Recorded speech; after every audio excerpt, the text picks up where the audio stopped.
If I could describe Hope for Home in one word, it would be loving. I would say it's inspirational. Perseverance. If I were to describe Hope for Home in one word, it would be happiness. It would be selfless. If I can describe Hope for Home in one word, it would be love. It would be transformative. In one word, I would say dedicated. It would be relentless. It would be inspiring.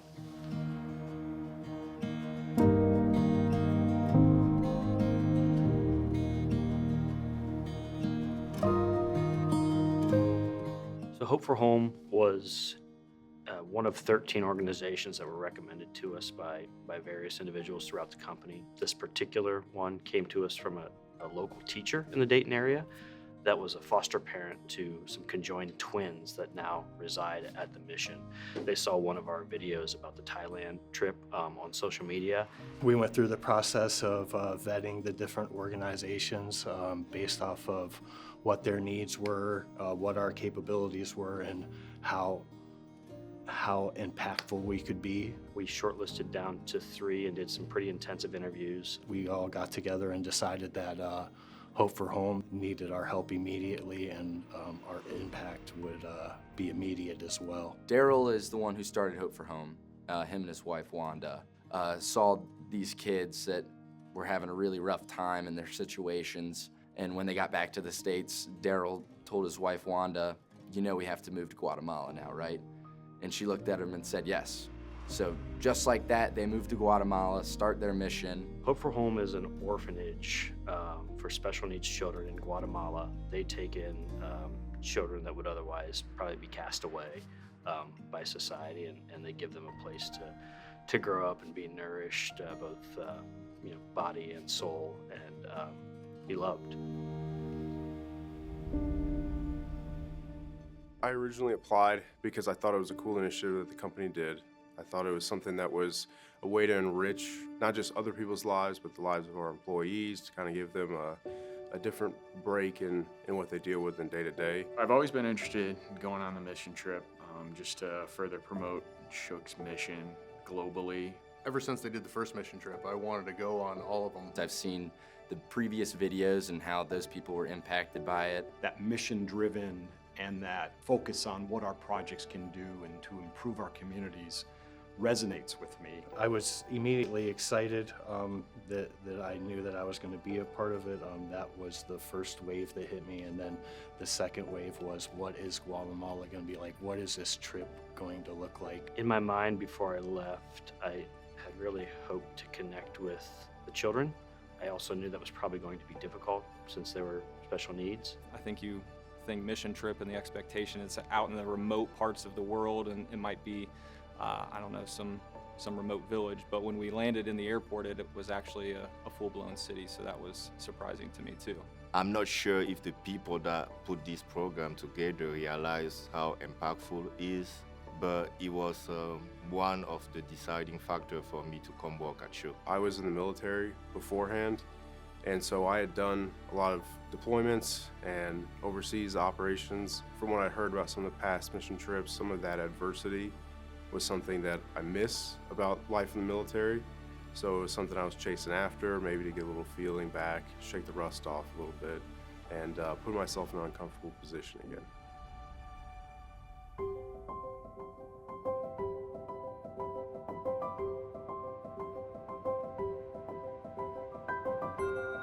I was caught off guard, or maybe surprised a little bit at the way their towns were built. All their properties were fronted with walls. Block walls, 9-10 feet high, razor wire. Corrugated metal roofs, barbed wire, rebar sticking out of structures.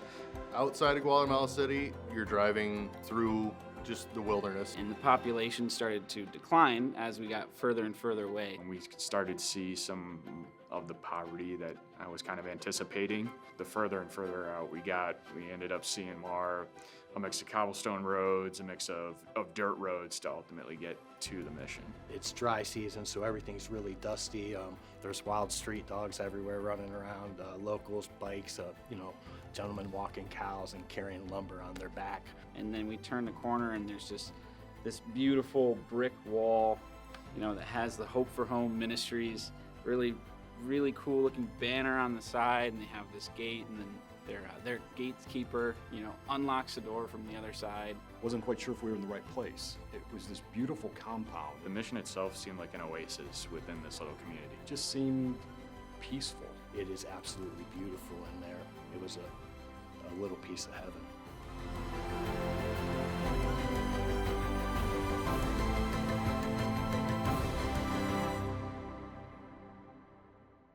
So Daryl, the founder of the Hope for Homes mission, he sat us down when we first got there, gave us a tour. What the point of the ministry was, how it started, some of the background. In that lobby, there's about a dozen pictures on each side of the wall of children that have came through the facility and then moved on. And he explained some of their stories to us and how, even though they are not with them anymore, that he considers them victories because they didn't pass away alone. After that, he brought the children out. We were able to meet the children that occupy the building. He also talked about the children with seizures, and a couple of them, he said, they're terminal. He even pointed out a young lady having a seizure, and he said, one of these seizures will be the last seizure that she has. We don't know how long she has with us, but one of these times she will pass away from one of these seizures. And 2 children later, he said she's terminal as well for a similar reason. So that was difficult to hear, and but just kind of a reality of the situation that they're in. There were children that couldn't see. There were children that couldn't hear. And I was a little bit uncomfortable at first because some of the kids do have certain disabilities that make them harder to kind of interact with. Neither side was really kind of moving, and then eventually, it's funny actually, the kids approached us, grabbed our hands and took us and wanted to go play with, toys. One of them was the easiest for me to personally communicate with because he was bilingual. He was kind of that middleman between me meeting some of the other kids. His name is Checha. He's an incredible human, and you could ask him anything and he would speak back to you in English. He'd answer you, and then if you didn't know the answer or you wanted some more information, he'd look over to the other kids, communicate with them, and he knew how each one of those kids communicated. A little girl, her name was Jenny, who just, she was in a walker, but she could walk with holding your hand. She took us around the building that was there, and we're like, where are we going? Are we going to find a place she likes to sit and read, or just her own little, and so, but no, we kept going around and around, and come to find out that's an area that she and the kids aren't typically allowed to go to. It's fenced off, and she would get us to go through the gate and walk through this area, and it was a beautiful little yard area. And so come to find out, talking to Daryl or Jeremiah, she says, oh yeah, Jenny's good at that. She likes, because that way she feels like you're the one that's gonna get in trouble and not her. So I ended up playing with this kid named Santiago. He was 6 years old. I don't know how we came up with the game, but I was wearing a shook hat and he started like reaching out for it, and then he would grab my hat and just throw it behind his head. And we did that for about 2 hours. I would go pick up the hat, put it back on my head, and he was just having an absolute blast. He just loved every bit of it. Those kids, man, and the smiles on their faces, whether we were on the trampoline with them or taking them for walks or reading them books or tossing balls back and forth, I'll never forget those faces.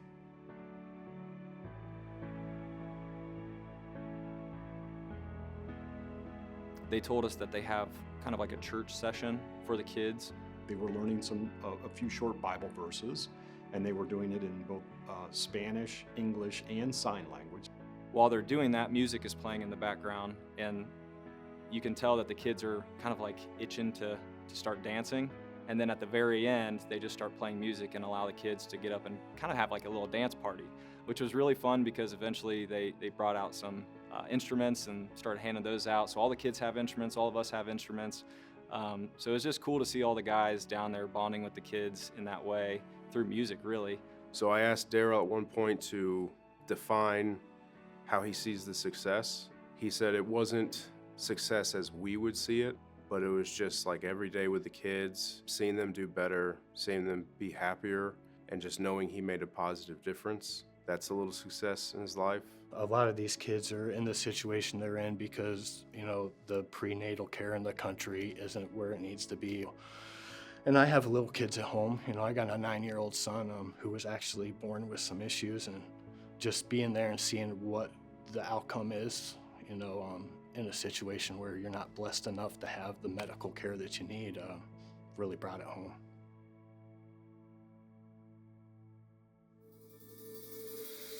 We knew we were going to be laying block. We thought it might be some foundations on the next house. Actually, due to progress that was there, we ended up installing a retaining wall. which was a little less glamorous, but still something that needed to be done to further the mission. Because that was going to be the next step for them to go into the next structure, building number 2. So we still laid block, concrete piers every 2 meters. The metric system got us again. But so we did a 150-foot retaining wall, 9 feet tall. I think it ultimately ended up being 12 levels high, 4 or 5 courses into the ground, and then another 7 or 8 above ground. Working with the local crew, I would say, I think everyone would be kidding themselves if it wasn't a little bit uncomfortable the first day. They didn't know us and we didn't know them. You're in a foreign country doing work that no single one of us does on a day-to-day basis. We were learning exactly what their process was, and they were trying to figure out if we were worth having there or not. After day 1, it looked like it was going to be a long 5 days of construction. By day 2, I think everyone started to loosen up. Some of us kind of had a little bit of Spanish training from years past, so we were able to communicate at a very high level. Some of the workers did know a few words. There was a lot of hand gestures going on. A lot of thumbs up, a lot of smiles, a lot of bien, está bien. One guy, his name was Mike. Every time I walked past him the whole trip, he would just go, "Logan!" He'd just shout my name every time, fist bump me. I mean, that was the extent of our conversations. We'd ask for a level, and they would look at us because they didn't know what it was. And it's spelled the exact same way, it's just pronounced level. So they finally understood what we were talking about. When we said level, they would just bring one. It was quite comical.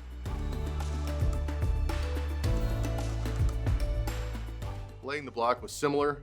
They used rebar in between their layers instead of the mesh like we do.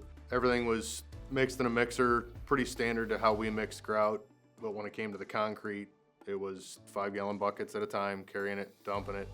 There's no concrete trucks, no pump trucks. The equipment, machinery that we have, like the concrete truck like that we have in the US, we cannot go back and take it for granted because everything that we were doing, it was more like manual, from bending or tying the rebar to pour in the concrete with the bucket and carry all those CMU blocks. Like, we were happy and exhausted at the end of the day. Everything was by hand in 5-gallon buckets. And so we had an assembly line. And, imagine 15 guys in line waiting their turn with a bucket. Lifting cement bags over your head and dumping them in the mixer. And so there's a lot of sweat, a lot of dirt, a lot of, slosh. It also made me respect people that are doing that every day. It will probably affect my view regarding the field people, the labor, or my future projects, because it's not an easy work. I just enjoyed how everyone came together as a team, where we thought we were going down there with 10 people to do this work, and we ended up having this great partnership with the local contractors there.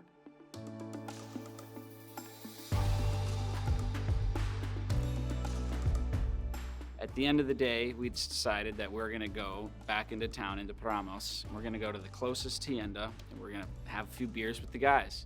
It just kind of felt like it was a ceremony, a closing ceremony to the time that we had with them. Most of us had Google Translate out on our phones, and we're going back and forth communicating that way. We learned quite a bit from them, and I'm assuming they learned quite a bit from us too. We were saying goodbye to at that time, and I'm sure they've got plenty of stories about us after we're gone, and us them a little bit too. But it was a nice way to celebrate a lot of hard work. What it boiled down to was different groups of guys raised and living in completely different circumstances and just coming together on the job site and working towards a common goal.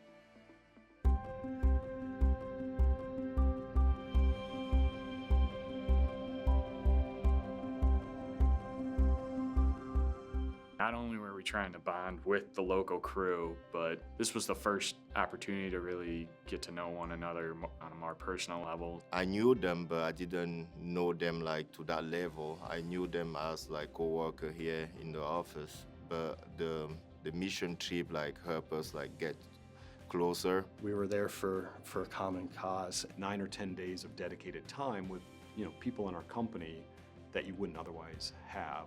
From the breakfast like to the dinner at 7 p.m. at night, we pretty much spend the whole time together. I like connecting with the guys, hearing everybody else, their background, what brought them to Shook, what was the reason that they wanted to go on the mission trip. They just wanted to do something that was bigger than themselves, that meant something huge for people who don't have a lot. One of the last days we were there, after we had finished the work, we got an opportunity to do more of an excursion day, and they had asked us what we wanted to do, and the team had voted that we wanted to hike one of the volcanoes. The day-to-day work was tough. Hiking that volcano was tough. It wasn't like a stone, stable surface getting all the way up. It was a lot of loose gravel and stone. So you take one step and your foot would slide a little bit. There were some locals there that just kind of followed us with horses. They knew, they could tell by judging us that we weren't ready for that kind of challenge. That was a big point of humility for me, was getting up there and just realizing that I was not going to be able to match the pace of everyone around there. You'd get to a rest spot and you'd just look around at all the other guys and you'd be like gauging, like, all right, who's really gassed out right now? And so once I saw the other two people get horses behind me, I was kind of like, okay, well, if other people are doing it, I'm fine, and it'll be unique to, maybe I can kind of take in the hike a little bit more, the views, the scenery. I was not on Team Horse. I was proud to be Team Foot. Early on in the conversations, Jay had mentioned that he prints 3D prosthetics for the children who often outgrow them. And he has the scanner and the equipment, the 3D printer and everything to do it, but his iPad was too old to work with the other software from his scanner and everything. So while we were down there, we purchased him an iPad that he can start 3D printing all this stuff. We were just so excited that we were able to present this gift to him. So the last night we went out to dinner, and after dinner I stood up and I thanked Daryl and Wanda for inviting us into their home. Told them we had a few extra donations that were last minute, and after talking with Jeremiah, we decided to purchase him a gift, and that's when I handed him the iPad. I could see his voice cracked a little bit and his eyes teared up a little bit. He was extremely overwhelmed at it, and the next day he had already opened it up and started working with it, even though it was like 10 o'clock at night by the time he got home. We were in our high-vis, safety glasses, gloves, hard hats, and the looks that we were getting from the local crew kind of said it all. They're like, what are these guys doing? And one of the workers kind of stood out to me early on, Fernando. He was one of the few that also had torn shoes. So I kind of decided after a couple days that if he wanted them, I was gonna offer him my boots. He was just so dedicated, and you could tell that he wanted to be in construction. So he should be outfitted as such. As soon as I asked if he wanted them, his face lit up, he had a huge smile, and he was really happy to take them off my feet. So at the very end of the trip, we were getting ready to leave for the last day to go to our family dinner. So as we were leaving, a girl had opened a window on the side of the house, and she was waving goodbye, and then she waved us over. And as we walked over, and we all gave her a hug. She wanted to give all of us a hug goodbye, our final goodbye, and for a few of us gave us a kiss on the cheek, which was funny, unexpected, but it was, you could tell that us coming out there and just spending time with them meant a lot to the kids. So that was a really cool final experience, and I a little teary-eyed at the very end walking away from that. I wanted to go there to remind myself that there's a lot of things that I do take for granted here. It's worth every second that you spend over there and all the effort that you put into going over there. And these people walk around with smiles on their faces all day. One of the most politest group of people I've ever experienced in my life. They just wake up every morning and they choose joy. When we were sitting kind of in that foyer at the very beginning, and we saw the pictures of the kids, Daryl was sitting in front of us, and behind him was a painting that a father had done of his son who had passed away. He had cerebral palsy, and it was a painting of his son basically stepping out of his wheelchair, kind of like reaching up towards the heavens.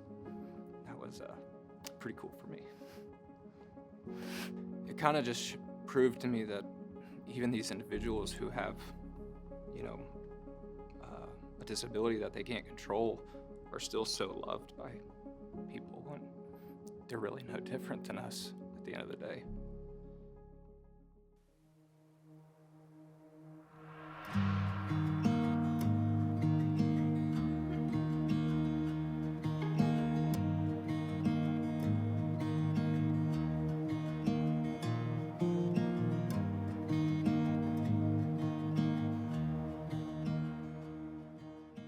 We thought we were going to build a wall in Guatemala, but we really built was relationships. Relationships. What we actually built was relationships. Relationships among ourselves, Relationships with the locals, relationships with the other Guatemalan construction workers, still in contact with today. With teammates, with children, relationships with the kids, and relationships for Hope for Home. To provide loving homes and caring homes for children that otherwise don't have it. Friendship that extended beyond language. What we really built was community. It struck me how hard it is every single day to do what the mission's doing. We thought we were going to Guatemala to build a retaining wall, but what we end up building is a life-changing experience.